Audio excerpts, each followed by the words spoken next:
Allahu Allahu Allahu Allah. Kita telah menganggap dunia ini sebagai padang mahsyar. Kita dah tak peduli. Kita dah menganggap dunia ini sebagai nafsi-nafsi. Sebenarnya bukan. Kenapa saya kata tuan-tuan dan puan-puan dakwa atau didakwa? Prinsipnya is very simple. Kita menyangka bahawa kita nak berdakwah, okey, kita nak selamatkan orang, kesianlah dia kan, nanti masuk neraka. Tuan-tuan dan puan-puan, bukan kesian kat dia je tau. Sebenarnya it's more to ourselves. Ingat kalau saya berdakwah ni, saya nak buat apa? Saya nak glamour? No, tak pernah terfikir glamour. Honestly speaking. Tadi Ustaz sebut, saya ikon.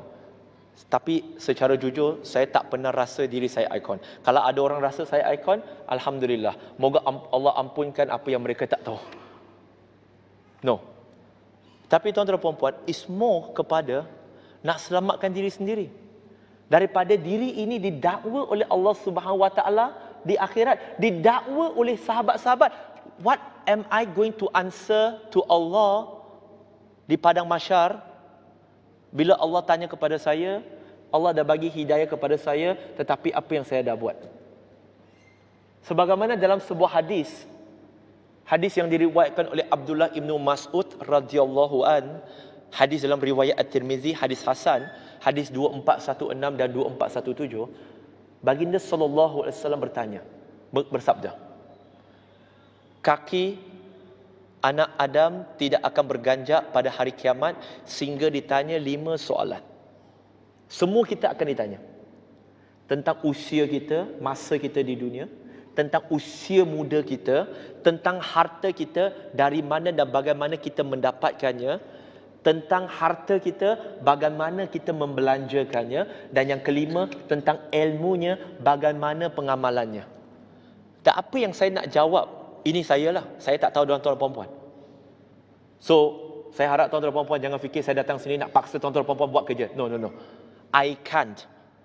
Walaupun kalau boleh saya harap saya dapat paksa. But I know I can't. Saya tak akan guna dalil la ikraha fidin. Tiada paksaan dalam agama. Sebab this is one of the words that is commonly misused by a lot of people.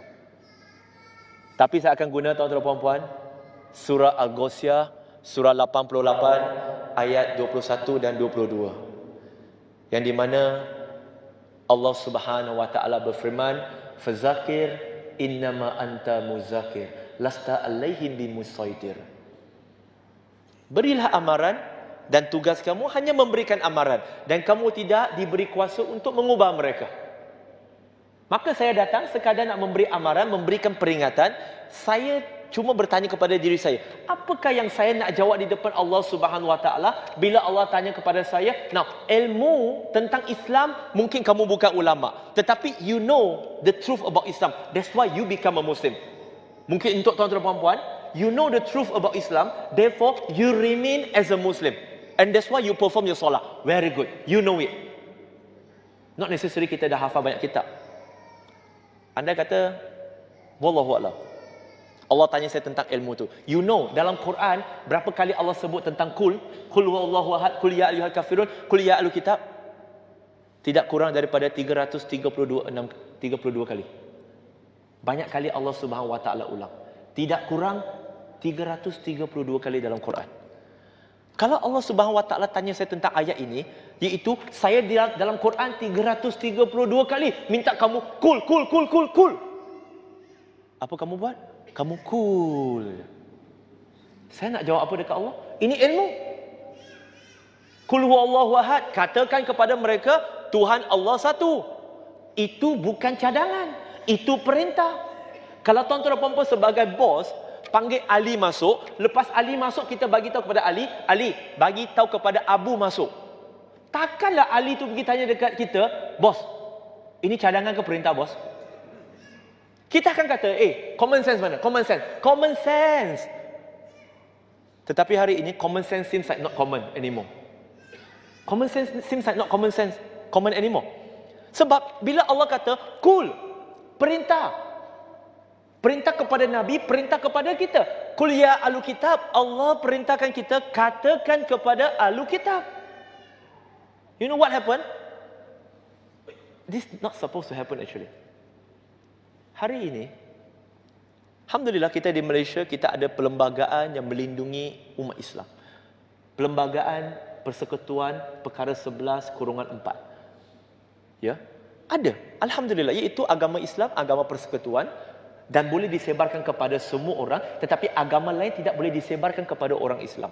Alhamdulillah, ini ada perlembagaan. Alhamdulillah, saya tak akan masuk undang-undang sebab saya bukan lawyer. Okey? Tetapi tuan-tuan dan puan-puan muslimin dan muslimat, hari ini bukan semua, tetapi this not supposed to happen. Kalau kita faham perintah Allah, qul ya ahlul kitab, qul huwa Allahu ahad, qul ya ayyuhal kafirun. Hari ini kalau ada Christian missionary, in which bagi saya, jangan kata saya ni agent Christian pula. Bagi saya respect missionary Christian di atas usaha mereka. Not because saya percaya itu agama benar, no. Saya respect usaha mereka.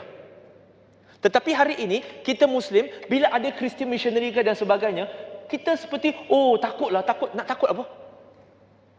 Kadang-kadang kita marah. Okay, fine. Marah sebab mereka melanggar perlembagaan negara, okay, fine.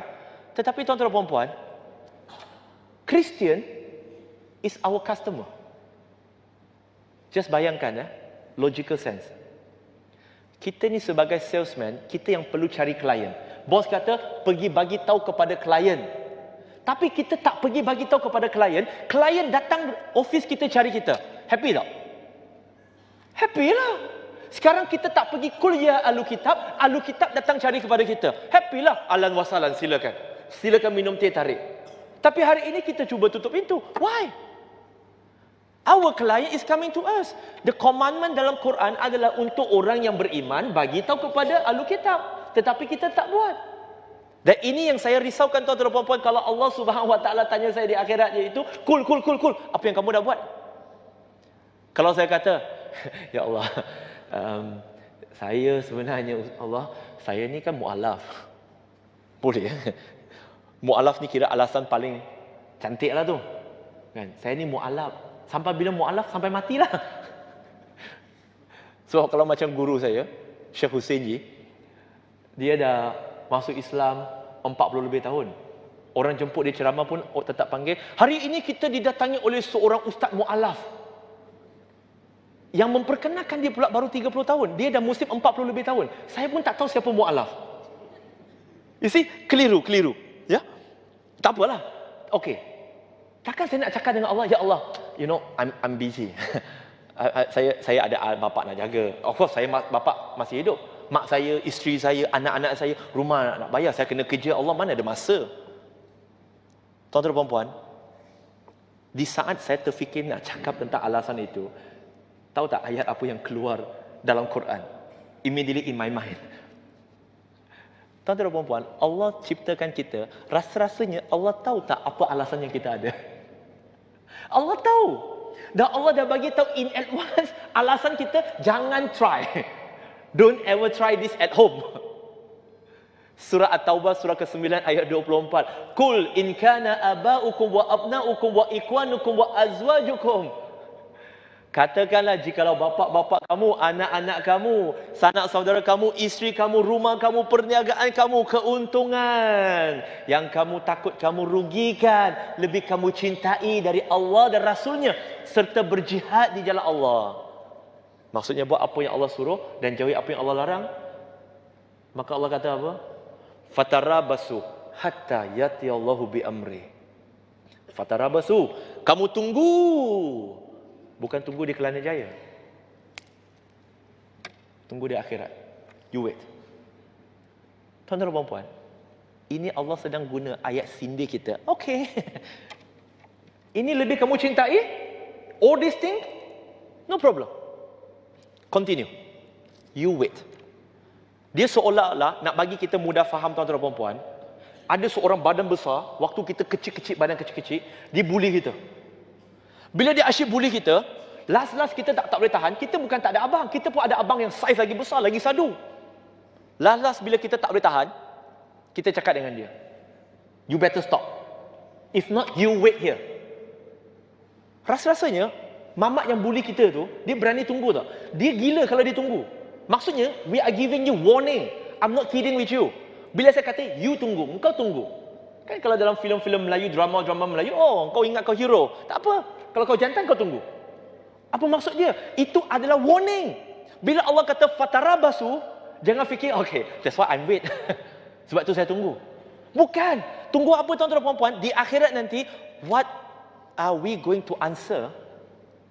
Bayangkan, di saat kita nak berdepan dengan Allah dah, InsyaAllah lah, solat kita, puasa kita, ibadah kita, sedekah kita, very good.